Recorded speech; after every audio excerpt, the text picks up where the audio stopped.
भाऊ आज संपूर्ण घडामोडींवर काय सांगणार? 3 तारखेपर्यंत ईडीची कोठडी सुनावण्यात आलेली आहे. मुळातच हा संपूर्ण प्रकार अत्यंत गंभीर आहे. आपल्याला कल्पना असेल की एनआयएने आणि ईडीने काही ऑपरेशन्स मध्यंतरीच्या काळात केले आणि या एनआयएच्या ऑपरेशन्समध्ये त्यांना एक मोठी लिंक मिळाली की कशा प्रकारे दाऊद भारतामध्ये रिअल इस्टेटच्या माध्यमातून टेरर फंडिंग करतोय आणि कशा प्रकारे हे रिअल इस्टेटचे व्यवहार हे मनी लॉन्ड्रिंगच्या माध्यमातून होत आहे. आणि या संदर्भात जवळजवळ 9 ठिकाणी ईडीने सर्च केला. हे आज सगळं ईडीच्या वकिलांनी कोर्टात सांगितलेलं आहे की 9 ठिकाणी ईडीने सर्च केला आणि त्यातून अनेक लिंक्स या ठिकाणी बाहेर आलेले आहेत. त्यातलंच एक प्रकरण हे मंत्री नवाब मलिक यांच्याशी संबंधित आहे. विशेषतः मंत्री नवाब मलिक यांनी जी काही जमीन घेतली आहे ती बॉम्बस्फोटातील आरोपी सरदार शाहवली खान आणि सरदार पटेल जो हसीना पारकरचा राईट हँड आहे, ड्रायव्हर आहे आणि जो दाऊदच्या या प्रॉपर्टी बिझनेसमध्ये हसीना पारकर फ्रंटमॅन म्हणून वापरत होती, त्यांच्याकडनं ही जमीन त्यांनी घेतली. मुळातच ईडीने जे सांगितलं त्यात आपल्यापैकी लक्षात आलं असेल की जमिनीचे जे मालक आहेत त्या मालकांनी हे सांगितलं की आम्हाला एकही पैसा मिळालेला नाही. आमच्यावर दबाव टाकण्यात आला. आम्हाला सांगण्यात आलं की या ठिकाणी केवळ अतिक्रमण काढण्याकरता तुम्ही पॉवर ऑफ अटर्नी द्या आणि म्हणून आम्ही एक पॉवर ऑफ अटर्नी त्या ठिकाणी दिली आणि ती संपूर्ण बदलवून हा सगळा व्यवहार करण्यात आला. याच्यामध्ये हे पण लक्षात आलेलं आहे की जे काही 25 लाख रुपये दिल्याचं दाखवलं जात आहे तेही त्यांना मिळालेले नाही, एकही पैसा त्यांना मिळाला नाही. आणि या व्यतिरिक्त ज्या ठिकाणी या संदर्भातले सौदे झाले आणि जिथे हसीना पारकर येत होती आणि हा सौदा करत होती तिथल्या लोकांनी त्या संदर्भातलं बयान दिलेलं आहे. हा जो व्यवहार झाला आणि 55 लाख रुपये हसीना पारकरला देण्यात आले त्याचे देखील पुरावे हे ईडीला मिळालेत असे ईडीने सांगितलेलं आहे. आणि एकूण या सगळ्या व्यवहारामध्ये कशा प्रकारे ही सगळी जमीन अंडरवर्ल्डच्या मदतीनं नवाब मलिकांना मिळाली आणि त्याचवेळी हे सगळे पैसे अंडरवर्ल्डला कसे गेले यातला मनी लॉन्ड्रिंगचा अँगल जो आहे हा सगळा कॅशमध्ये व्यवहार करून ही हजारो कोटी रुपयाची जमीन ही त्या ठिकाणी घेण्यात आली आणि ते पैसे हसीना पारकरला म्हणजेच दाऊदला थेट त्या ठिकाणी मिळाले.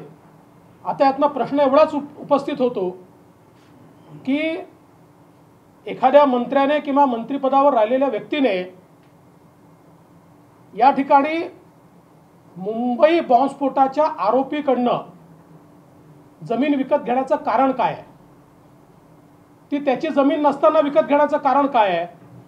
त्याच्यामध्ये हसीना पारकरशी व्यवहार करण्याचं कारण काय आहे?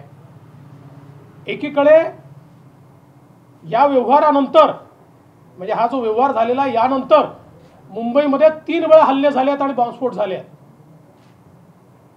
जे लोक मुंबईत बॉम्बस्फोट करतात अशा लोकांना आपल्या व्यवहारातनं जर आपण पैसे देणार असू तर मला असं वाटतं की हे अतिशय निंदनीय अशा प्रकारचं आहे. आणि म्हणूनच ईडीने ही सगळी कारवाई केली आहे. आज ही सगळी सत्य ईडीने मांडली आहेत. ईडीने हे देखील सांगितलं की त्यांनी ते जे काही बॉम्बस्फोटाचे आरोपी जेलमध्ये आहेत त्यांचंही बयान घेतलेलं आहे, ज्यांच्यासमोर व्यवहार झाला त्यांचंही बयान घेतलेलं आहे आणि जे मूळ मालक आहेत त्यांनी तर स्पष्टपणे सांगितलेलं आहे की आम्हाला एक पैसाही मिळाला नाही, उलट आमच्याकडनं ही कशी जमीन त्यांनी घेऊन टाकली. आणि म्हणून मला असं वाटतं की ही जी सगळी कारवाई ईडीने केली आहे ही नियमानुसार ईडीने केलेली कारवाई आहे. यातला टेरर फंडिंगचा अँगल अतिशय स्पष्ट दिसतो आहे. आणि अशा प्रकारे मुंबई बॉम्बस्फोटाच्या अपराध्यांशी आणि दाऊद जो या देशाचा सगळ्यात मोठा शत्रू आहे तो किंवा त्याच्या बहिणीशी व्यवहार करणं याचं समर्थन कसं केलं जाऊ शकतं हा माझा या ठिकाणी अतिशय स्पष्ट सवाल आहे. आणि ईडीने या संदर्भातले पुरावे हे कोर्टाला दिल्यामुळेच कोर्टाने या संदर्भातली जी काही त्यांची कस्टडी आहे ती ईडीला दिलेली आहे. मला असं वाटतं की या संपूर्ण प्रकरणामध्ये अतिशय ही गंभीर आहे. कुठल्याही राजकीय पक्षाने राजकारण न करता अशा प्रकारे जर टेरर फंडिंग होत असेल आणि मुंबई बॉम्बस्फोटाच्या आरोपींकडनं अशा प्रकारे त्यांच्याशी संगनमत करून जमिनी घेतल्या जात असतील आणि तो पैसा हसैना पारकर किंवा दाऊदला जात असेल तर याचा निषेधच केला पाहिजे. आणि म्हणून मला असं वाटतं की याच्यावर राजकारण न करता या देशाचा शत्रू असलेल्या दाऊदच्या विरोधात सगळ्यांनी एकत्रितपणे या ठिकाणी भूमिका मांडली पाहिजे असं माझं मत आहे.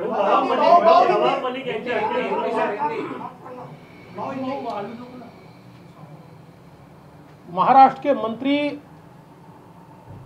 श्रीमान नवाब मलिक जी पर जो कार्रवाई आज हुई है इसमें ईडी ने कोर्ट में पूरी सत्यता उसके सामने रखी है.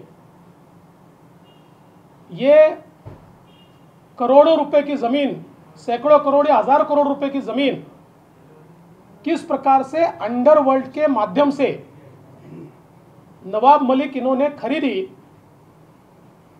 इसका सारा कच्चा चिट्ठा सामने आया है. विशेष रूप से जिनकी ज़मीन थी उस महिला ने बयान देकर ईडी को ये बताया कि उनको इसमें एक भी पैसा नहीं दिया गया. उल्टा उनको ये कहा गया था कि अतिक्रमण निकालने के लिए एक पावर ऑफ अटर्नी दीजिए और उसके बाद उनको डराया धमकाया गया और एक अलग पावर ऑफ अटर्नी तैयार करके उनसे ज़मीन हथियाई गई.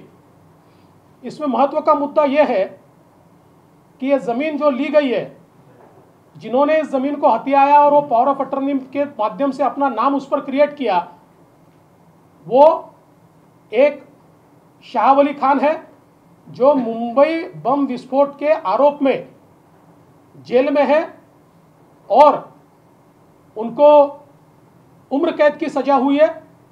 दूसरे सलीम पटेल है जो हसीना पारकर के फ्रंटमैन थे और उनके नाम से दाऊद इब्राहिम जो इस देश का दुश्मन है वो इस प्रकार से मुंबई में ज़मीनों के व्यवहार करके उसके माध्यम से मनी लॉन्ड्रिंग करके टेरर फंडिंग करता था.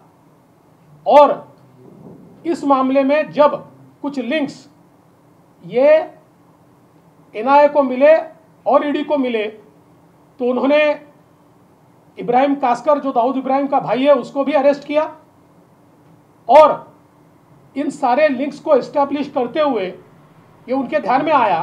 करीब 9 जगह उन्होंने छापे मारे और उसमें से ये सारी चीज़ें ध्यान में आई जो आज उन्होंने कोर्ट में कही है.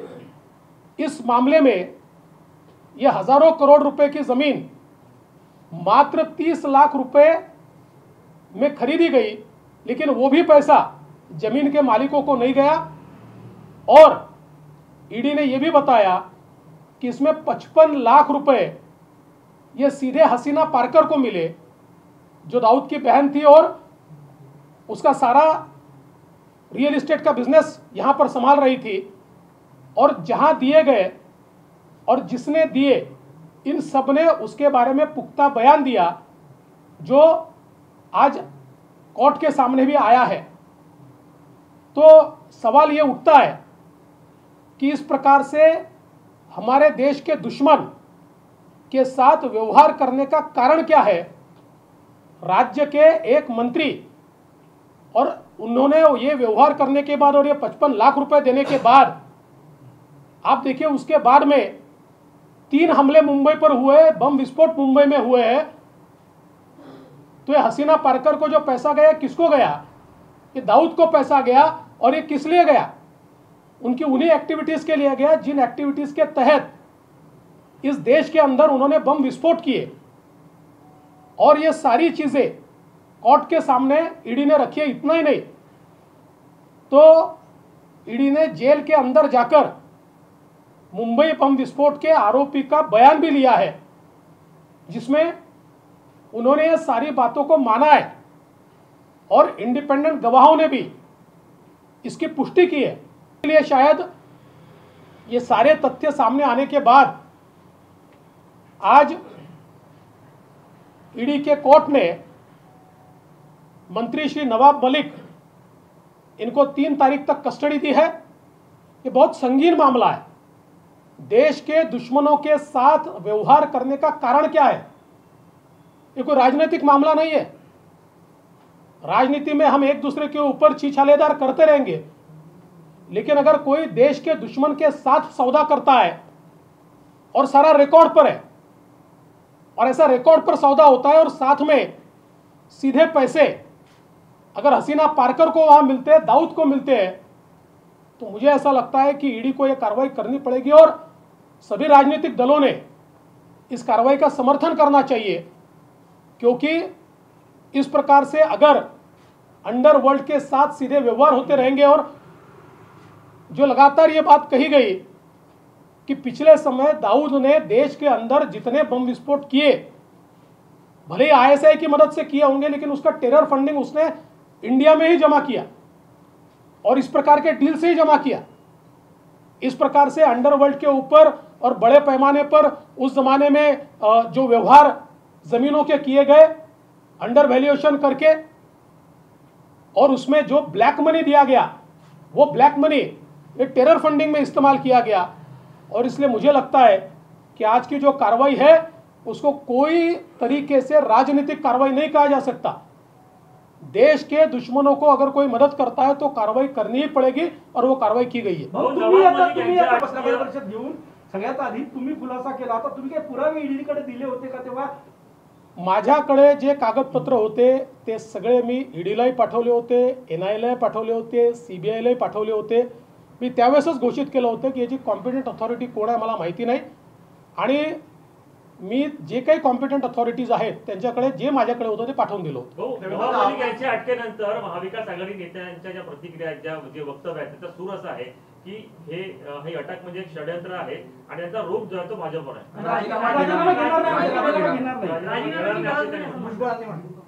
मला असं वाटतं आहे की अतिशय चुकीचा पायंडा या ठिकाणी पाडला जातो आहे, कारण कुठल्याही राजकीय गुन्ह्यामध्ये त्यांना अटक झालेली नाही। या ठिकाणी टेरर फंडिंगशी संबंधित असलेल्या गुन्ह्यामध्ये त्यांना अटक झालेली आहे।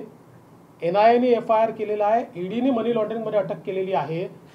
अशा परिस्थितीमध्ये एक मंत्री हे जर राजीनामा देणार नसतील आणि सरकार म्हणणार असेल की आमचे मंत्री राजीनामा देणार नाही, तर एक कॉन्स्टिट्यूशनल परिस्थिती या ठिकाणी संवैधानिक परिस्थिती तयार होते आहे। पण मी त्याच्यावर बोलणार नाही। मी एवढंच सांगेन की देशामध्ये याचा अतिशय चुकीचा संदेश जाईल की दाऊद सोबत व्यवहार करणाऱ्यांना वाचवण्याकरता अख्खं सरकार उभं राहिलं। आपने कहा ये क्या दस्तावेज आपने ईडी को प्रोवाइड किया था? कुछ समय पहले आपने एक प्रेस कॉन्फ्रेंस लेके कहा था कि बहुत बड़ा एक विस्फोट होने वाला है, क्या यही है?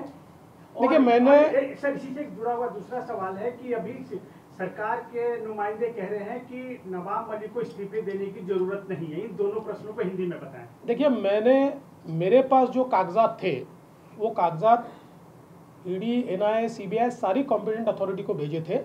उसके बाद तफ्तीश उनकी हुई और जैसा कि आज ईडी के वकीलों ने कोर्ट में बताया कि दाऊद से संबंधित केस के मामले में 9 जगह पर उन्होंने छापे मारे और उसके बाद ये सारी कड़ियाँ ये जुड़ी है। तो मुझे लगता है कि ये कोई अचानक तैयार हुआ केस नहीं है। ये सारी कड़ियाँ जोड़ने के बाद जब ये ध्यान में आया कि इस प्रकार से टेरर फंडिंग हुआ है तो उसके ऊपर ये कार्रवाई की गई है। और जहाँ तक मंत्री इस्तीफा नहीं देंगे ये सरकार ने ली हुई भूमिका है, मुझे इस बात का बहुत दुख है।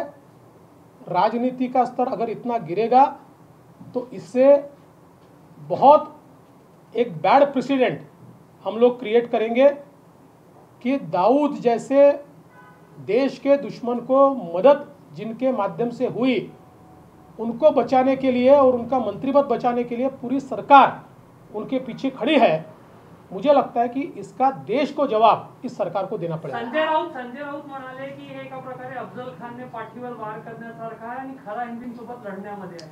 असं आहे की संजय राऊत अलीकडच्या काळात जी भाषा वापरतात, ते जे काही बोलतात, त्यांना उत्तर देणं माझ्या स्तरात बसत नाही। ज्या स्तराचं त्यांचं बोलणं आहे ना, त्या स्तराचे लोक त्यांना उत्तर देतात।